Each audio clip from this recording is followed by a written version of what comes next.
طيب سمعتك قبل ما نصور بتتحدث انت والكابتن بشار انه برشلونه ما بيعرفش يبيع، كنتوا تتكلموا عن موضوع كيسيه انه 15 مليون يعني مش منطق، يا ريت 15 كمان والله سمعنا ب 10.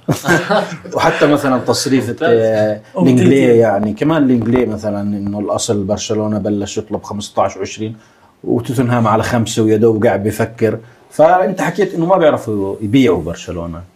بس هو بشكل عام يعني بصراحه بالفعل يعني ما شفنا عمرنا صفقات مثلا طلعت بشكل عالي من انديه مثل برشلونه مثلا، خاصه برشلونه كوني متابع لهم يعني يمكن لاعب او لاعبين بس كان منهم ياري مينا اللي تالق في كاس العالم وكانت فرصه لبيعه فقط. يعني اعتقد لو لعب الموسم اللي بعديها بعد كاس العالم ما انباع بالسعر اللي راح فيه لايفرتون وكان يعني. بالفعل يعني انه كانت هي يمكن هي الوحيده الشغله الكويسه في شغلته انه تالق، جاب كم من هدف في كاس العالم فخلاه ينباع بسعر اعلى شوي. وممكن مالكم راح لفريق روسي، وبنعرف احنا الفرق الروسيه كانت تدفع فترتها لما راح مالكم باولينيو كانت تحسها غسيل اموال يا رجل. جاب ب 40 راح ب 50 كيف ليش تدري ايش مش فاهم انا لحد الان مش فاهم. هو اصلا كيف اجى ب 40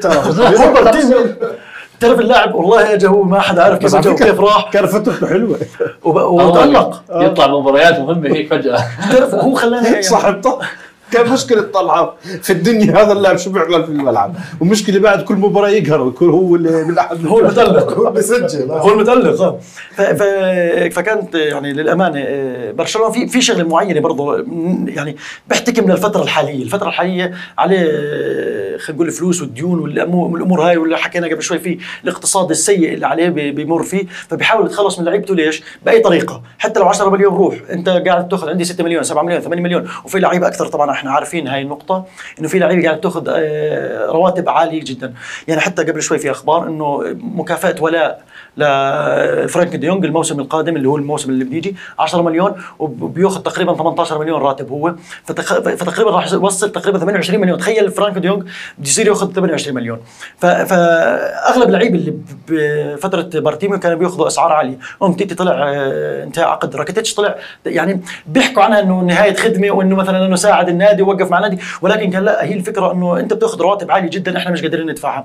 احنا بنجيب شباب صغار او بنجيب لاعبين ثانيين زي صار اللي يدور عليهم اللي هم المتقاعدين زي ما بنسميهم احنا، او اللاعبين اللي انتهت عقودها قاعد بيجيبهم بيعطيهم رواتب، وحتى قاعد بيحط سقف رواتب وبيصرح في هذا الامر.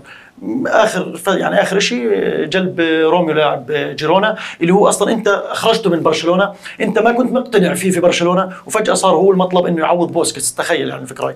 فاعتقد انه سوء برشلونه في التعامل، مش بس هو برشلونه، احنا حكينا يمكن دردشنا اغلب الانديه الكبيره بتحاول انه خلص تبيع لانه اصلا ما بيكون متالق معها فبتبيعه يعني، فما راح يروح بسعر عالي. ولكن انه كيسيه يعني اللي تالق مع الميلان وكان من اسباب تتويج الميلان من الفتره الماضيه، واجع برشلونه وقدم مستوى مش سيء يعني، حتى الدقائق اللي كان يشارك فيها كان ممتاز، وفي ناس بتطالب فيه لانه انظلم انه يروح ب 10 مليون او 12 مليون، وكمان يعني مش قادر تصرفه يعني، حتى مش قادر تصرفه حتى ب 10 مليون يمكن كمان بيتعزز عليك يوفنتوس قاعد كمان اصلا يعني. فما بعرف يعني، انا اعتقد انه هاي ممكن ثقافه انديه، ثقافه ادارات ممكن مع الفتره تتطور او بالوضع الحالي يكون يعني جد يعني